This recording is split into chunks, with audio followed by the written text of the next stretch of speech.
Come and pack with me for a Virgin cruise.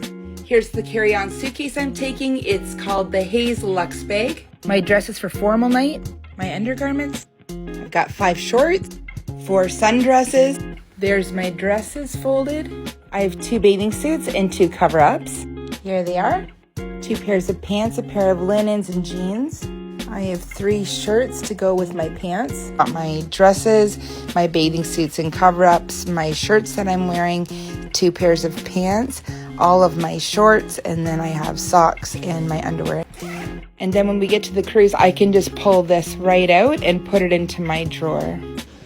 And then I have a copy of my passport, and on the other side of this is my record of vaccination. And then we're packing light for our makeup, my deodorant and makeup remover pads. And here they are in here. I have all my t-shirts, as well as workout stuff, my bras, and then some other toiletries. I only bring a straightener because they have a hairdryer in the room. I'm going to pack these in my backpack, wear these, and then I'm going to pack those in my suitcase. And here's my 2 pair of shoes.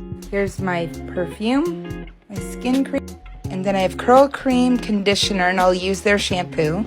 We've got some sunblock and some hairspray. Here's my bag of liquids. Don't forget your toothbrush. I love these packing cubes too because they're really durable and they have a little handle on the side. And I love that it came in these earth tones too. That's all. Now I need to pack my backpack.